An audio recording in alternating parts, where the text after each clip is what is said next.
আরে জ্বালা, মোবাইলও মোর সিমও মোর মাসে টাকা নেয়, খালি 30 দিন হইতে না হইতে ইনকামিং বন্ধ করি দেয়।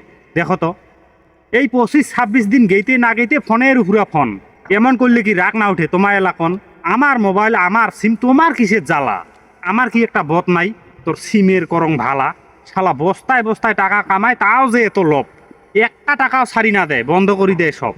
বাপ রে বাপ, এই তোমারে টাওয়ারের 10 MB বেকার যায় জেলা, কই একটা দিনও তো নেট চালাবার ফ্রি না দেন সেলা। ও নিজের খানি টন্টনা না? আরে মোর সিমর টাকা নাই, মানলুম ফোন করা না যায়, কিন্তু অন্য মানসি ফোন করিলে তো ফোনটা আইসে খায়। নাই, সব বন্ধ। জিওর তো তাও আইসে ফোন, এয়ারটেলতে জ্বালা। কোন দিন কার বন্ধ করা যায় ওই দেখেই থাকে শালা। আমার সিমর টাকা নাই, আমা বুঝমু ভাই। তোমা কিন্তু ফোন করিয়া না করেন খাই খাই, বুঝছেন? ফোন যাওয়া বন্ধ হোক, আইসা কিন্তু খাবে, না হলে কিন্তু এয়ারটেল সিম টেস মারা যাবে। তে বন্ধুগুলা, কথা গেলা কি বেয়া কইলুম বিচার করেন তোমা, আর যদি কোনো ভুল কইলুম মকো করেন ক্ষমা। Bye bye.